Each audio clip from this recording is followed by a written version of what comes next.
Hello दोस्तों, आप सभी का मेरा यूट्यूब चैनल एसके मैथ में स्वागत है। आज का क्लास 10th का है, जो कि सब्जेक्ट है हिंदी। और हिंदी का पहला चैप्टर का हम यहाँ पे ऑब्जेक्टिव आज करा रहे हैं। तो आप ध्यान से एक और क्वेश्चन को देखिएगा और खुद हमको कमेंट में बता दीजिएगा कि आपको कितना सही हुआ। तो चलिए, आज का क्लास हिंदी का है। पहला क्वेश्चन आपका ये रहा। ये पहला सब्जेक्ट चैप्टर वाइज पहला का है, हिंदी का चैप्टर पहला का। तो चलिए इसको बनाइए। क्वेश्चन है कि श्रम विभाजन और जाति प्रथा के लेखक कौन है। क्वेश्चन कर रहा है कि श्रम विभाजन और जाति प्रथा के लेखक कौन है। आपको 4 ऑप्शन दिया हुआ है। लिखा हुआ है रामविलास शर्मा, दूसरा में है भीमराव अंबेडकर, सी में है गुणाकर शर्मा और डी में है महात्मा गांधी। तो आप बताने का प्रयास कीजिए कि कौन सा इसमें ऑप्शन हम सही कर सकते हैं। क्वेश्चन है श्रम विभाजन और जाति प्रथा के लेखक कौन है। तो कौन है? भीमराव अंबेडकर है। तो इसी तरह से आप अगला क्वेश्चन बताइए। क्वेश्चन अगला है भीमराव अंबेडकर का जन्म कब हुआ था। इसको आप बहुत ही VVI कर लीजिए, क्योंकि 10th क्लास में बहुत बार ये क्वेश्चन पूछा हुआ है। तो आपको भी ये क्वेश्चन आप दे सकता है। 2027 का जो भी एग्जाम दीजिएगा, जिसका 2026-27 सेशन है, वो इसको याद कर लीजिए। क्वेश्चन है भीमराव अंबेडकर का जन्म कब हुआ था। तो ऑप्शन ए में है 15 अप्रैल 1891 में, ऑप्शन बी में है 14 अप्रैल 1891 में, और ऑप्शन सी में है 18 फरवरी 1916 के, या ऑप्शन डी में है सिर्फ 1891। तो आपको क्वेश्चन को फंसाने के लिए क्वेश्चन ऐसा दे देगा। यहाँ देखिए राइट आंसर क्या होगा, 14 अप्रैल 1891 होगा। अंबेडकर जी का जन्म कब हुआ था? 14 अप्रैल 1891 में हुआ था। लेकिन आपको ऑप्शन में दे देगा 1891 दे देगा, और एक दे देगा 14 अप्रैल 1891 दे देगा। तो आपको ध्यान देना है कि टोटल अगर दे रहे कि 14 अप्रैल 1891, तो ऑप्शन नंबर आपको ये वाला मार देना है। ठीक है। अगर 14 अप्रैल 1891 न दे रहे, 14 अप्रैल नहीं दे रहा है, और न यहाँ पे 18 फरवरी दिया हुआ है, सिर्फ और सिर्फ क्या दे रहे, 1891 दिया हो रहा है। अगर यहाँ पे 1891 है, यहाँ पे 1916 है, तो आपको ऑप्शन देख करके मारना है। ये यहाँ पे 1891 दिया हुआ है, ये नहीं दिया हो रहेगा, कोई और ऑप्शन रहेगा, तब जाके यहाँ पे 1891 रहेगा। तो आप क्या मारिएगा, सिर्फ और सिर्फ 1891। लेकिन यहाँ पे पूरा दिया हुआ है 14 अप्रैल 1891 में हुआ था। ठीक है। चलिए तीसरा क्वेश्चन कर रहा है कि भीमराव अंबेडकर का मृत्यु कब हुआ था। जो भीमराव अंबेडकर थे उनका निधन कब हुआ था, उनका मृत्यु कब हुआ था। आप बताइए कि भीमराव अंबेडकर का मृत्यु कब हुआ था। दिसंबर 1956 में हुआ था। देखिए ऑप्शन ए में है जनवरी 1965 में, दिसंबर 1956 में, फरवरी 1914 में, या मार्च 1885 में। तो ऑप्शन कौन सा सही होगा, दिसंबर 1956 में।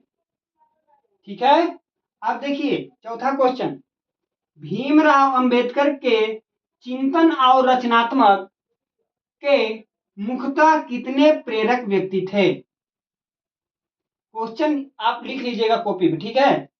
भीमराव अंबेडकर के चिंतन और रचनात्मक के मुख्यतः कितने प्रेरक व्यक्ति थे। बताइए कितने प्रेरक व्यक्ति थे। तो कितने प्रेरक व्यक्ति थे, कितने थे, 3 गो थे। क्वेश्चन क्या आएगा, भीमराव अंबेडकर के चिंतन और रचनात्मक के मुख्यतः कितने प्रेरक व्यक्ति थे। तो कितने व्यक्ति थे, 3 व्यक्ति थे। इसलिए ऑप्शन क्या मारिएगा, ऑप्शन नंबर डी मारिएगा। तो चलिए इसको आप कॉपी पर नोट कीजिए, रोक लीजिएगा और रोक करके आप लिख लीजिएगा। तो चलिए हम अगला क्वेश्चन देते हैं। ठीक है। आप कमेंट में बता दीजिएगा कि आपका कितना नंबर सही हुआ था। ठीक है। चलिए इसको 1 मिनट का समय दिए, इसको उतारिए।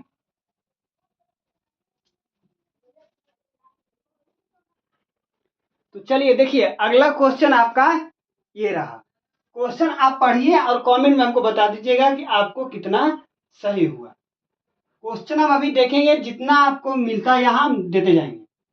चलिए, क्वेश्चन यहाँ है कि डॉक्टर अंबेडकर किस वर्ग के परिवार में जन्म लिए थे। क्वेश्चन है, डॉक्टर अंबेडकर किस वर्ग के परिवार में जन्म लिए थे। तो किस वर्ग के परिवार में जन्म लिए थे? पिछड़ा वर्ग में कि सामान्य वर्ग में या दलित वर्ग में या मध्यम वर्ग में? कोई कोई मार देगा पिछड़ा वर्ग में, ठीक है ना। आप एक बार हमको कमेंट में बताइए कौन सी होगा सही। कोई कोई मार देगा कुछ, कोई कोई मार देगा पिछड़ा वर्ग में, लेकिन अंबेडकर जी पिछड़ा वर्ग में नहीं थे, तो क्या थे? दलित वर्ग में आते थे। कौन वर्ग में आते थे अंबेडकर जी? दलित वर्ग में आए थे, और दलित वर्ग में ही उनका जन्म हुआ था। क्वेश्चन क्या करा था? अंबेडकर, डॉक्टर अंबेडकर किस वर्ग के परिवार में जन्म लिए थे? तो किस वर्ग के परिवार में लिए थे? दलित वर्ग में वो जन्म लिए थे, ठीक है। अब देखिए दूसरा क्वेश्चन है, पहला हो गया। देखिए अब छठा क्वेश्चन है कि जातिवाद के पोषकों द्वारा श्रम विभाजन किसका दूसरा रूप माना जाता है? जातिवाद के पोषकों के द्वारा, जातिवाद के पोषकों द्वारा श्रम विभाजन किसका दूसरा रूप माना जाता है? तो ऑप्शन में है मजदूरी प्रथा, जाति प्रथा, बाल मजदूरी प्रथा या समरसता। देखिए, जातिवाद के पोषकों द्वारा श्रम विभाजन किसका दूसरा रूप माना जाता है? तो किसका रूप माना जाता है? कोई कोई मानेगा मजदूरी प्रथा, लेकिन वो मजदूरी प्रथा नहीं था। अंबेडकर जी के राज में क्या था? जाति प्रथा बहुत ज्यादा होता था, छुआछूत बहुत माना जाता था। हालांकि अब भी है, ऐसा बात नहीं है। तो इसलिए चलिए देखिए, जातिवाद के पोषकों द्वारा श्रम विभाजन किसका दूसरा रूप माना जाता है? तो किसका माना जाता है? जाति प्रथा को माना जाता है। अब देखिए सातवां क्वेश्चन क्या है कि जाति प्रथा किस प्रकार का श्रम विभाजन है? जाति प्रथा, जो जाति प्रथा है, किस प्रकार का श्रम विभाजन है? तो ऑप्शन में है अस्वाभाविक, प्राकृतिक, स्वाभाविक या संवैधानिक। ऑप्शन 4 है अस्वाभाविक, प्राकृतिक, स्वाभाविक या संवैधानिक। जो जाति प्रथा है किस प्रकार का श्रम विभाजन है? ये तो संवैधानिक होगा नहीं, है कि नहीं। अब अस्वाभाविक देख लीजिए, अस्वाभाविक होगा? अस्वाभाविक तो होगा नहीं ना होगा। देख लीजिए, आप एक बार बना के देखिए। चलिए हम इसको 30 सेकंड समय दिए, आप मारिए अथी में कमेंट कीजिए।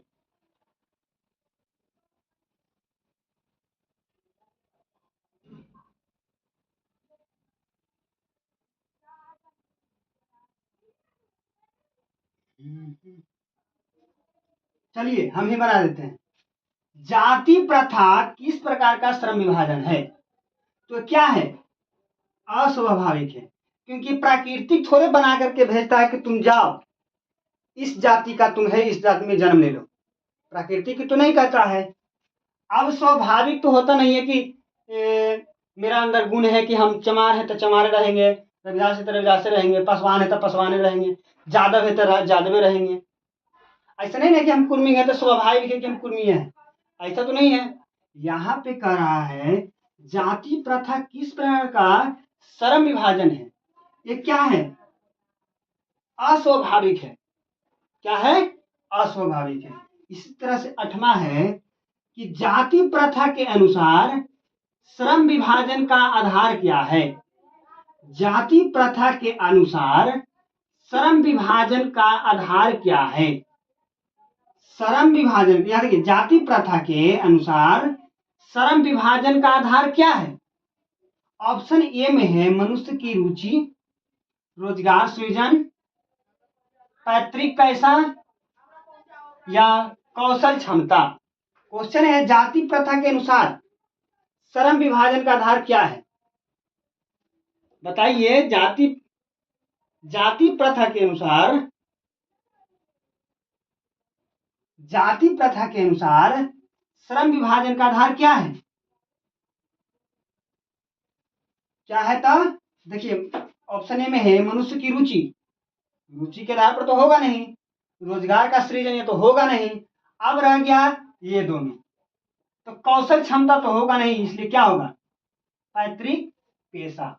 जो पेशा में पहले जो काम करते थे, कोई आदमी मान के चलिए कि गोबर उठा रहा है, तो उसका अलग हो जाएगा थी जाति। कोई कुछ काम कर रहा है, इसलिए काम के आधार पर उसको जाति में बांट दिया गया था। इसलिए क्या होगा? ऑप्शन नंबर सी आपका राइट होगा, पैतृक पेशा होगा। तो चलिए हम अगला क्वेश्चन देते हैं। आप इसको उतारिए, 1 मिनट का समय दिए, कॉपी पर लिख लीजिएगा और याद कर लीजिएगा। नहीं याद कीजिएगा तो आप रिपीट करके देख लीजिएगा यूट्यूब। चलिए,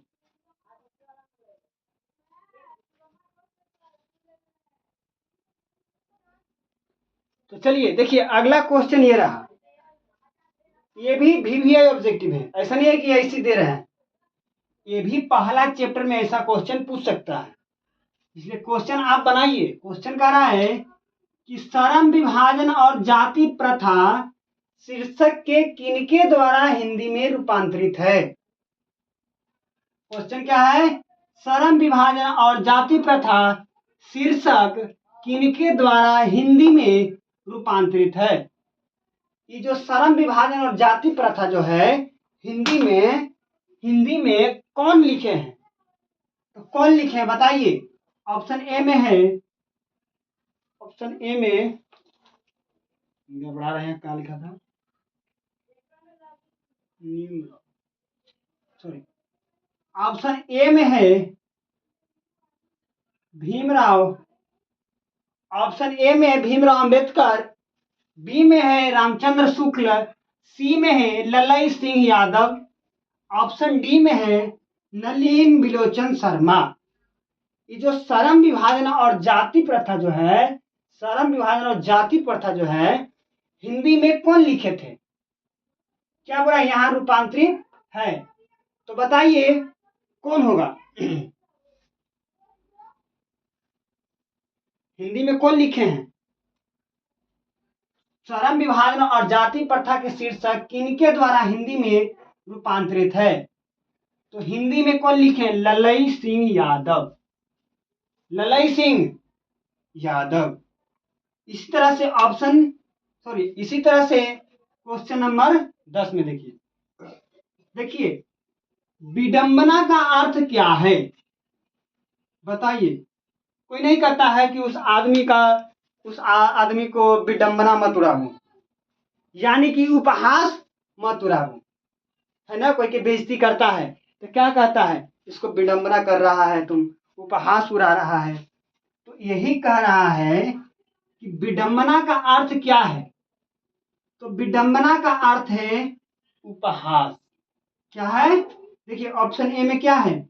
उपेक्षा करना, बी में है उपहास, सी में है अवलंबन और ऑप्शन डी में है आडंबर। तो क्या हो जाएगा? विडंबन का अर्थ क्या होगा? उपहास होगा। क्या होगा? उपहास होगा। अब देखिए, इसी तरह से 11वां क्वेश्चन आपका यह क्वेश्चन है, सच्चे लोकतंत्र का पर्याय क्या है? सच्चे लोकतंत्र का पर्याय क्या है? तो सच्चे लोकतंत्र का क्या है? तो सच्चे लोकतंत्र का पर्याय क्या है? तो सच्चे लोकतंत्र का क्या होगा? ऑप्शन ए में जाति है, बी में है सुशासन है, सी में है भाईचारा है, डी में है कानूनी व्यवस्था। तो यहाँ सच्चे लोकतंत्र का क्या है? पर्याय क्या है? तो बताइए क्या है? भाईचारा है। क्या है? भाईचारा है। सच्चे लोकतंत्र का पर्याय क्या है? भाईचारा है। आजकल तो चल ही गया है कि भाईचारा ऑन टॉप, वही है। सच्चे लोकतंत्र का पर्याय क्या है? भाईचारा है। तो इसी तरह से क्वेश्चन को हम मिटाते हैं और आगे और क्वेश्चन देते हैं पहला चैप्टर से ही, ठीक है। चलिए इसको मिटा रहे हैं, इसको मिटा रहे हैं, ठीक है ना। अब अगला क्वेश्चन देंगे और कमेंट में हमको बता दीजिएगा कि आपको कितना नंबर में से कितना सही हुआ, ठीक है ना।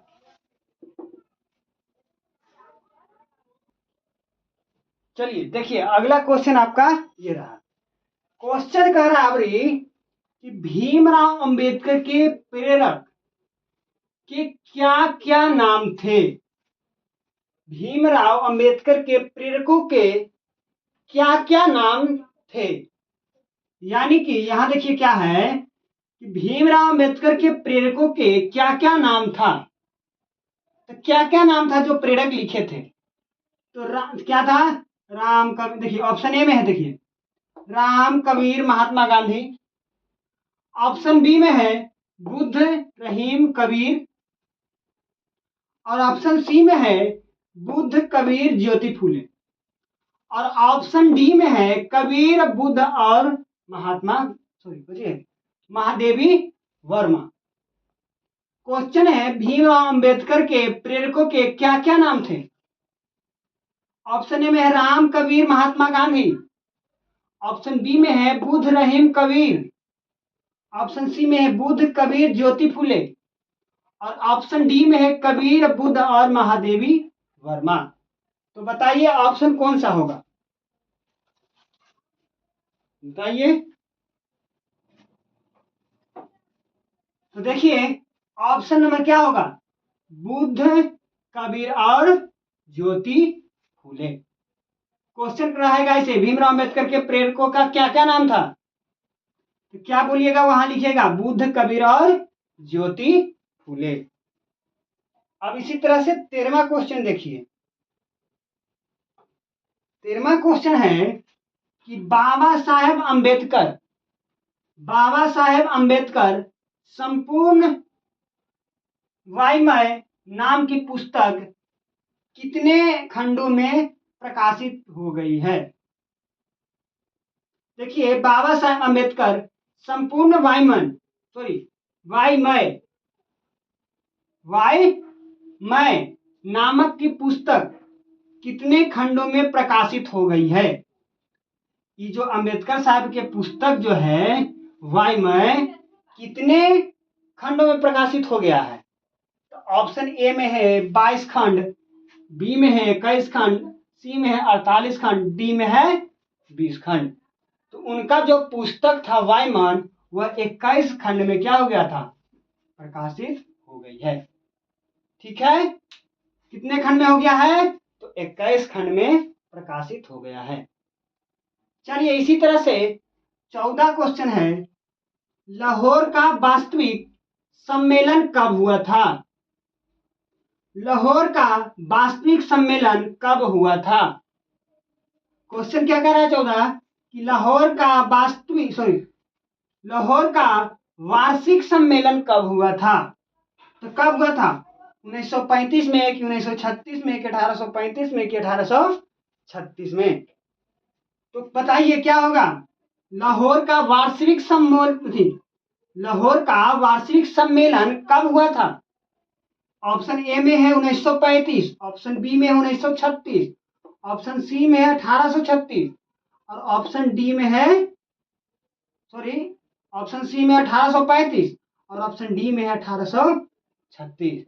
तो लाहौर का जब भी आपको बोलेगा लाहौर का वार्षिक सम्मेलन कब हुआ था, तो आपको बताना है 1936 में लाहौर सम्मेलन हुआ था। कब हुआ था लाहौर का वार्षिक सम्मेलन? 1936 में हुआ था, ठीक है। इसी तरह से 15वां क्वेश्चन कर रहा है कि डॉक्टर भीमराव अंबेडकर की रचनात्मक के प्रेरक व्यक्ति थे। ऑप्शन ऐसे दे देगा 4 गो। डॉक्टर भीमराव अंबेडकर की रचनात्मक के प्रेरक व्यक्ति थे। ऑप्शन 4 को ऐसे दे देगा महात्मा गांधी, ज्योति फुले, गोपाल कृष्ण गोखले, ऑप्शन डी में दे देगा विवेकानंद। तो बताइए यहाँ पे देखिए क्या था, भीमराव अंबेडकर के प्रेरकों का क्या क्या नाम था, तो बुद्ध, कबीर और ज्योति फुले। तो दो के तो ऑप्शन में यहाँ दिया नहीं है, एगो के दिया हुआ है ज्योति फुले, एगो क्या दिया हुआ है ज्योति फुले। ऑप्शन नंबर क्या हो जाएगा, ऑप्शन नंबर बी हो जाएगा, क्योंकि यहाँ कह रहा है भीमराव अंबेडकर के प्रेरकों के क्या क्या नाम थे, तो यहाँ था बुद्ध, कबीर और ज्योति फुले। 3 नाम याद रखिएगा पुस्तक के मामले में, यहाँ प्रेरकों के मामले में बुद्ध, कबीर और ज्योति फुले। यहाँ पे है डॉक्टर भीमराव अंबेडकर की रचनात्मक के प्रेरक व्यक्ति थे। ऑप्शन में यहाँ खाली देखिए क्या है, महात्मा गांधी है, ये तो होगा नहीं, गोपाल कृष्ण गोखले तो होगा नहीं, विवेकानंद एकदम नहीं होगा, इसलिए क्या होगा ज्योति फुले आपका राइट हुआ। तो चलिए इसको उतारिए, हम आपको 1 मिनट का समय दिए, चलिए इसको उतारिए, तब तक हम इसको मिटा रहे हैं, रोक लीजिएगा और रोक करके आप लिख लीजिएगा। चलिए इसको मिटा रहे हैं।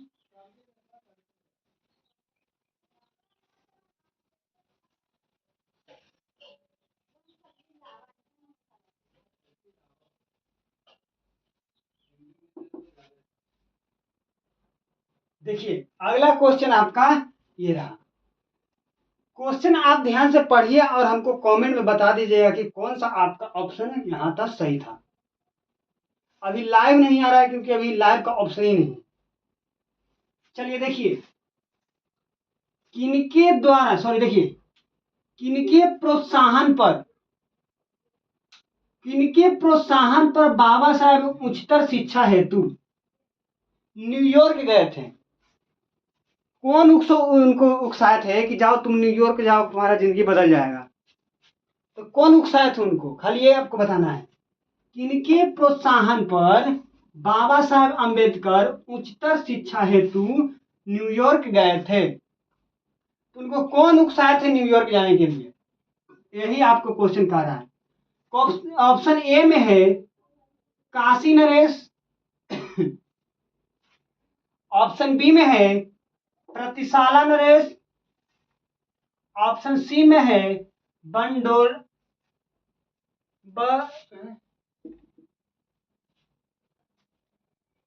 ऑप्शन सी में है बदौड़ा नरेश, ऑप्शन डी में है दरभंगा नरेश। पहले के नाम ही अजीब रहता था, काशी नरेश तो लगता है कोई अथी के मंदिर के नाम है काशी नरेश, प्रतिशाला नरेश लगता है कोई अथी कर रहा है, क्या बोलता है, इंतजार कर रहा है। तो कौन उनको उकसाए थे कि तुम न्यूयॉर्क जाओ और तुम्हारा जिंदगी बदल जाएगा, तो कौन बोले थे,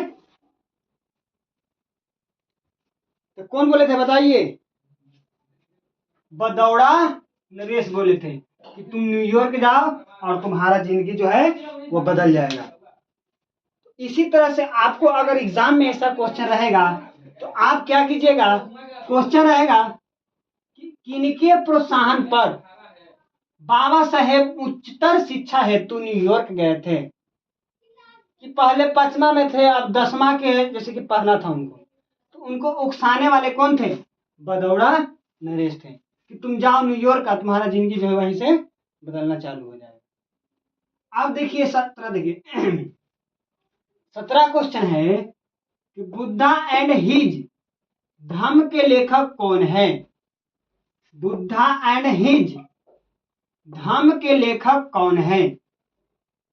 ऑप्शन ए में है हजारी प्रसाद द्विवेदी, ऑप्शन बी में है बिरजू महाराज, ऑप्शन सी में महात्मा गांधी और ऑप्शन डी में इनमें से कोई नहीं।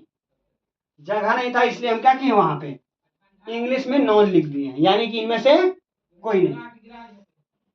तो क्वेश्चन है बुद्धा एंड हिज धम्म के लेखक कौन है, तो कौन है बताइए, हजारी प्रसाद द्विवेदी या बिरजू महाराज या महात्मा गांधी या नॉन, बताइए। क्वेश्चन है बुद्धा एंड हिज धम्म के लेखक कौन है, इसमें हजारी प्रसाद द्विवेदी, बी में है बिरजू महाराज, ऑप्शन सी में महात्मा गांधी और ऑप्शन डी में है नॉन। यानी कि बुद्धा एंड हिज धम्म के लेखक कौन थे? भीमराव अम्बेडकर थे। यहाँ भीमराव अम्बेडकर तो नहीं है ऑप्शन में।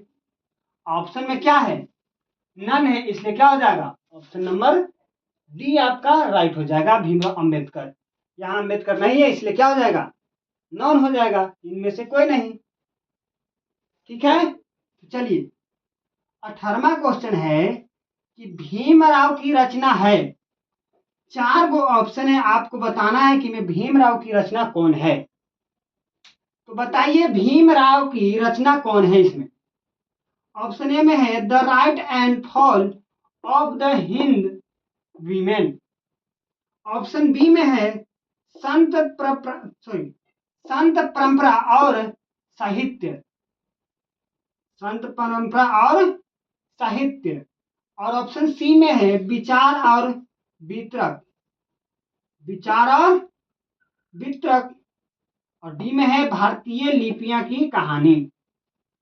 क्या है? अम्बेडकर भीमराव की रचना है। तो भीमराव की रचना जो है आप बुक में पढ़िएगा, the rise and fall of the Hind Bhimrao Ambedkar की रचना है।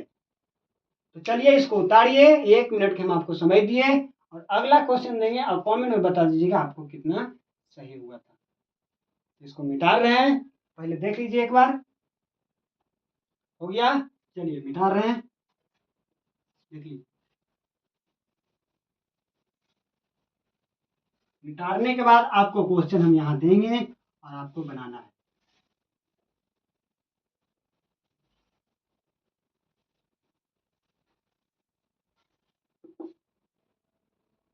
चलिए आज का ये वाला देखिए क्वेश्चन लास्ट है, तो इसको आप बनाइए। क्वेश्चन क्या कह रहा है?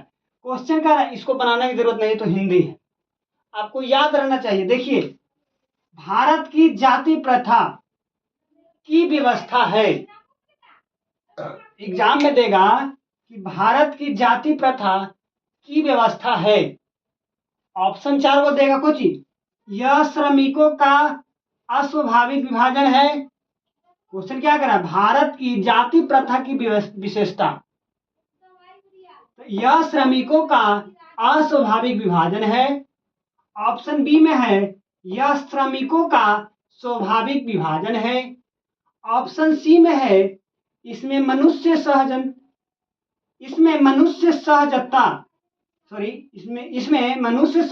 से रोजगार युक्त हो सकता है, हो जाता है। ऑप्शन डी में है यह मनुष्य की बीच की रुचि पर आधारित है।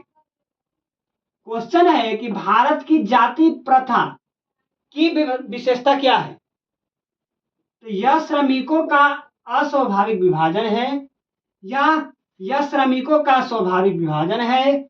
ऑप्शन सी में है इसमें मनुष्य सहजता से रोजगार युक्त हो सकता है, यह मनुष्य की बीच की रुचि पर आधारित है। 4 ऑप्शन दिया हुआ है। क्वेश्चन है भारत की जाति प्रथा की विशेषता है, तो बताइए विशेषता क्या है जाति प्रथा का भारत का? तो ये है यह श्रमिकों का अस्वाभाविक विभाजन है। ऑप्शन नंबर क्या होगा? ऑप्शन नंबर ये आपका राइट होगा। इसी तरह से क्वेश्चन नंबर ये वाला देखिए, लेखक के उद्योगों में गरीबी और उत्पीड़न से भी बड़ी समस्या किसे मानते हैं? लेखक के उद्योग में गरीबी और उत्पीड़ित से भी बड़ी समस्या किसे मानते हैं? क्वेश्चन है कि लेखक के उद्योगों में गरीबी और उत्पीड़न से भी बड़ी समस्या किसे मानते हैं? कोई आदमी की गरीबी है, तबीयत होकर खराब रहता है, लेकिन उससे भी बड़ा समस्या क्या है उसको? ऑप्शन 4 दिया हुआ है, इसमें से बताना है। निर्धारित कार्य का अरुचि के साथ व्यवस्था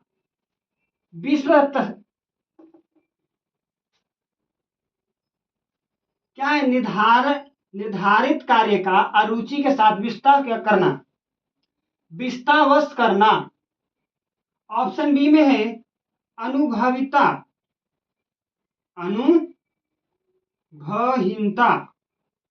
हिंदी इतना बड़ा बड़ा रहता है कि पढ़ने में ही नहीं अति बनता है, तो रह जाता है। कार्य कुशलता का अभाव, डी में है एकता का अभाव। क्वेश्चन है लेखक के उद्योगों में गरीबी और उत्पीड़न से भी बड़ी समस्या किसे मानते हैं? तो ऑप्शन नंबर आपका क्या हो जाएगा, ये आपका राइट होगा। निर्धारित कार्य का अरुचि के साथ विश्व तवस्सा करना। तो बताइए, आज का क्लास आपका हिंदी था। इसी तरह से हम 10th का बहुत ही वीवीआई क्वेश्चन लेकर के आएंगे। जब आपका एग्जाम नजदीक रहेगा तो 5 बुक में से जो जो कॉमन क्वेश्चन रहेगा वो क्वेश्चन हम आपको एग्जाम के 10 दिन पहले हम आपको देंगे। तो मिलते हैं अगले वीडियो में। धन्यवाद।